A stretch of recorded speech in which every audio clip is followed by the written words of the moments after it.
fiancé faked being rich just to get me to marry him. Should I leave him? My fiancé has lied to me literally over hundreds of times. It all started when he and I met 3 years ago. I was turning 32 and going through a divorce, so I had no intention of ever getting into another relationship. At least not for a long time. Come from a really wealthy family, so I inherited a lot of money when I turned 18. That never stopped me from getting a job. I started working in fashion and it was amazing. Eventually, I became a stylist and had my own business. My relationship with my then husband was not going well, so we decided to get a divorce. But my ex-husband and I never really had hard feelings and we stayed friends. At the time, I was living in New York and had tons of friends. Every single weekend, I was going out. And since I was single, I literally had nobody to answer to. My friends and I would go to exclusive clubs and restaurants every single night. This is how I met my compulsive liar of a fiance. He was friends with somebody in my friend group. Now, everyone in my group was pretty wealthy. We all drove expensive cars, owned our own businesses, and we worked really hard. One of my friends introduced me to him, and within the first 5 minutes of our conversation, he told me that he was a Calvin Klein model. Of course, I believed it because he was really attractive. And he basically asked me how much money I made a year. And I was honest with him. I earned around 300 grand a year. That's when he told me that he was a millionaire. The very first night I met him, he told me that he was a millionaire and that he was a Calvin Klein model. Of course, I believed him because he was just that attractive. Then he asked me how much I earned per year, and I told him the truth, $300,000. The look on his face was of utter shock. He told me he almost couldn't believe that I would make that much money. And he started talking about how he's a millionaire and he models and he travels around the world. I was actually impressed. Later that night, I asked the friend that introduced me to him if it was all true. She said, yeah, he posts about it on his Instagram, so I think so. Went to the bathroom and started looking him up on Instagram. And it looked like it was true. He did model for Calvin Klein and was modeling around the world. But honestly, from his Instagram, I really couldn't gather if he was a millionaire or not. It's not like he was posting pictures of him in a Maybach or anything. That very same night, he asked me if he could come to my apartment and I said no. The very next day, he asked me out on a date and I said yes. I ended up going to a really fancy restaurant and he paid for the bill. When the bill came, it was over $1,000. He ordered so many things off the menu. What I really didn't like was that he barely touched any of the food. The rest of the week, he invited me to all these different restaurants. On our second week, I asked him if he wanted to come to my place to have dinner, which he did. And the look of his face when he showed up to my apartment was like shocked. Finally, he asked me how much my rent was. That's when I told him I didn't pay rent. I owned the apartment. That's when he said, yeah, I own my own place too. And then I asked him, why haven't you invited me to your apartment? He said that he was getting renovations done. Exactly a month into us dating, he asked me to be his girlfriend and I said yes. Oh, I had not been to his apartment at this point. He had been paying for everything. At this point, he had been paying for everything. Every single time we went to dinner, any date we ever went on, he paid for everything. About 2 months into our relationship, I asked him again if I could go to his apartment. That's when he made up another excuse. He told me the contractor that was doing all the renovations in his apartment basically bailed on him. So his apartment was basically in shambles. I told him that I actually knew a contractor who could help him out. And he told me not to worry about it, that he had it covered. The very next week, he had prepared an elaborate proposal. He took me to Central Park where he had a band. He gave me a 3-carat pink diamond ring. Of course, I said yes. I was so happy. I never thought I'd find love again. After the engagement, I told him that we should just move in together. That's when he said, perfect. I can move into your place next week. I was like, what? He said that he actually wanted to sell his apartment. So I said yes. And the very next week, he moved into my place. When he showed up to my apartment, he literally only had 2 suitcases. And most of the clothes were kind of old and raggedy. I asked him where all of his stuff was, and he said, this is it. That's when I started getting really suspicious. I called his modeling agency, and they told me that they hadn't worked with him in 3 years. So apparently, he wasn't really a model. Confronted him and asked him what was going on. He confessed that he hadn't modeled in years. That when he met me, he was so impressed that he needed to tell me something to impress me. He told me he had a lot of credit card debt and that he actually couldn't afford the lifestyle he was showing me. Then he also told me that he never even had an apartment. He was sleeping on his friend's couch. I told him I couldn't marry him or trust him, and that he was probably only after my money. He swears that he loves me. No, he hasn't asked me for money and he's offering to actually pay for rent. My friends and family think I should leave him, but I love him and I'm so attracted to him. What should I do?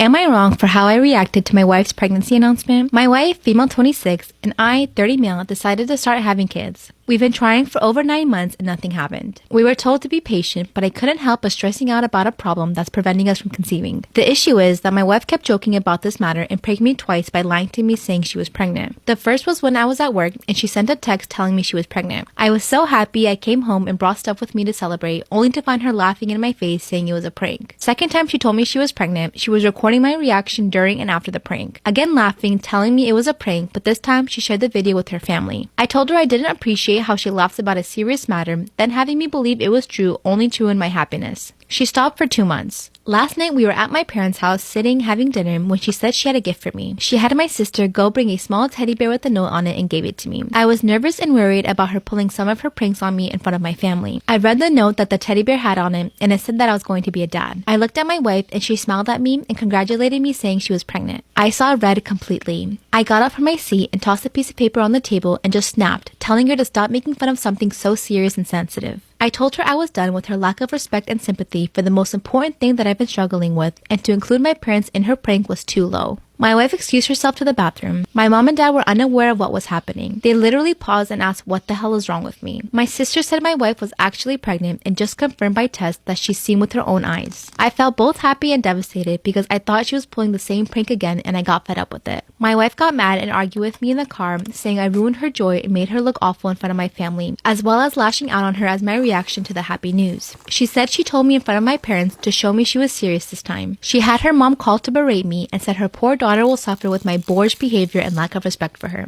My wife has been giving me the cold shoulder ever since. So, am I the asshole here? This is like, what is that story called? That fairy tale? The dude with he kept saying something to the villagers, and the villagers kept coming, and the boy who cried wolf. This is literally the boy who cried wolf. My boyfriend and I met when we were 14 years old on vacation. I was going into high school and he was already in high school. He was a sophomore. So originally I saw him at the pool and I thought he was really cute, but I would never say anything to him. So at the resort, there was this cliff that people could go on and jump into like a 14-foot pool. And I was on the top of the cliff and my brother was basically harassing me. So I turned around and I like screamed at my brother. My boyfriend was behind my brother and he literally looked at me and said, "That's kind of rude, don't you think?" So in my head, I was like, what the hell, like, did this guy just say to me? So I just jumped off the cliff and that's it. Now, over the next few days, my boyfriend started hanging out with my brother, and he also had a little brother, and they would all hang out. I would just chill with my mom, mind my business, but like low-key, I was looking at him. One night, my brother asked me to go into the game room and hang out with my boyfriend and his brother, and I decided to go, and I just sat on the couch, and that's when my boyfriend came up to me. Mind you, I was already annoyed because of our first interaction. So he comes up to me and is like, "Hi, my name is Rourke," and instantly I was like, what kind of name is that? So as he was introducing himself to me, I was texting, so I would just look up at him and I'd be like, "Hi." He'd be like, "What's your name?" And I'd be like, "Christine." And then he'd say, "Where are you from?" And I was like, "New Jersey." So basically I kept giving him one-word responses and was barely acknowledging his existence, and he finally just walked away. So now it's the next day and it's the last day of vacation, and I didn't feel well enough to go to the pool with my brother. So my brother goes to the pool and goes and hangs out with my boyfriend, and my boyfriend asks about me. So my brother tells my boyfriend that I'm not feeling well and that it's our last day. So my boyfriend was like, "No, I wanted to ask her out. Like, what can we do?" My boyfriend came up with the idea that my brother was going to memorize his number. By the way, I'm using the Makeup by Mario eyeshadow palette for the eyes. So then when it was finally time to go, my brother hops into the car, takes my phone, and puts my boyfriend's number into my phone. And apparently I found out later that my boyfriend and his family were actually leaving, and my boyfriend came back to go get my number. So then the first text I ever sent my boyfriend was, "Hey, my brother wanted me to text you." And we kept talking like on and off for about 3 years, and I just never gave him the time of day. So over the years, he would try to make plans with me, and mind you, I was literally like 14, 15, and he lived in a different state, so it just didn't make sense as to why we would meet. So now it's been about 3 years, I'm 17 years old, I can drive a car, and he tells me he's gonna come to the mall by where I live. Now I really had no excuse to say no, so I decided to meet up with him, and when I saw him for the first time, I was like, I do not remember him looking like that. After the mall, we went to Applebee's, and that was our first date, and then we shared a little kiss. And I remember he was going to college, so I really thought like, oh my gosh, this man's never gonna talk to me ever again, but I was so wrong. After that day of like not seeing each other for about 3 years and then finally seeing each other in person, we just talked all the time, and even when he was in college and I was a senior in high school. We actually didn't date like most of college because, you know, we wanted our own space.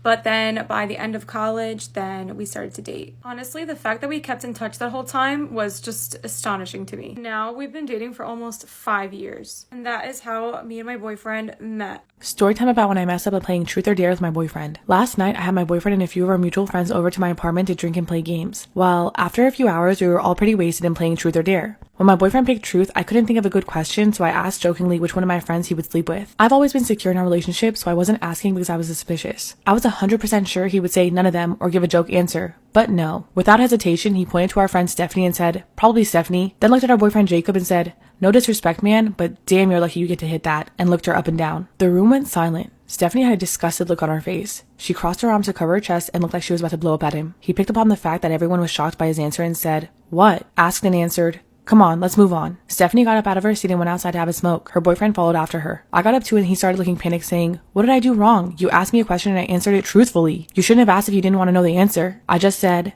"You're right, I shouldn't have asked." I went outside and apologized profusely to Stephanie and Jacob for putting them in that position. Stephanie said it's not my fault, but I felt awful. If I had known that he would give a real answer, I never would have asked him that. I went back inside and all of my guests were packing their things and leaving. When they were all gone, my boyfriend said that he wanted to break up because I'm too dramatic. I was emotionally numb in that moment, so I said, "Oh good, I love when the trash takes itself out." He started crying and saying he didn't mean it. I ordered him an Uber and let him stay inside until the Uber got there. I held it together until he was gone and then I finally cried. He kicked himself out of the friend group by leaving the group chats and not talking to us anymore, and I broke up with him because, well, I don't see him the same way anymore. My name is Sissy, and I grew up under terrible conditions because my mom was mentally ill. She often made me steal stuff from shops because no one suspected a little girl like me to be a thief. Of course I was scared of being caught, but my mom gave me no choice. However, one night she drank too much and fell down the stairs. Suddenly she couldn't walk anymore, and I had to take care of her even though I was only 11. We quickly ran out of food, and I said, "Mommy, the fridge is empty and I'm hungry." She responded, "Stop complaining. Instead, go catch some cockroaches so we can eat them." Was she serious? I was petrified of those disgusting little insects, but I still trapped one of them and showed it to my mom. She told me to cook it, but we only had a toaster, so I killed it and put it in there. After I'd given it to my mom to eat, I caught many more roaches and even ate my very first small baby cockroach. It tasted okay, so I started to catch hundreds of them and became the provider of my family. But then the toaster broke and we had to eat them raw. Of course they were extremely dirty, so we often got sick, but at least we had a full stomach. I continued living like this for weeks until people from the government came into our apartment and took me away from my mom, even though I screamed and wanted to stay with her. I was brought into a children's home where people explained to me that my mom was mentally ill, but no one wanted to tell me where she was or who was taking care of her. I felt abandoned and scared, but there was one thing that made me feel safe, and that was eating roaches. So whenever I saw one, I picked it up and put it into a toaster and ate it. The taste gave me a feeling of comfort because it reminded me of my mom.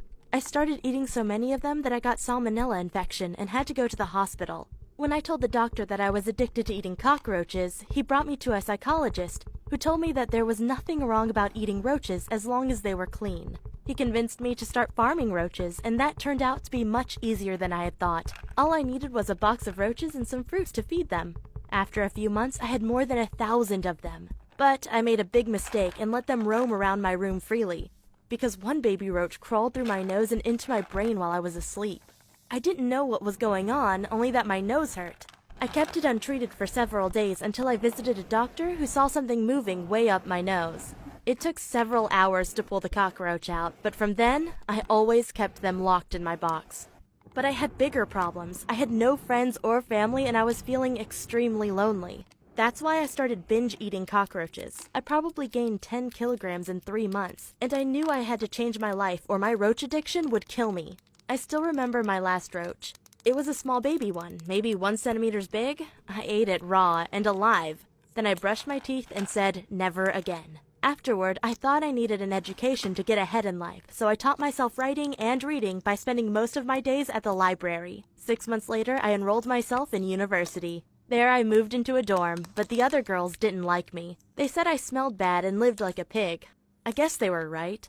My mother had never taught me to clean up anything, and now I had to learn to shower daily and wash my hands when I got home. But because no one liked me, I had lots of time to study, and it reflected through my grades. One rainy afternoon while at the library, I bumped into a guy. He was dressed in all black and apologized. I could tell he was different, just like me.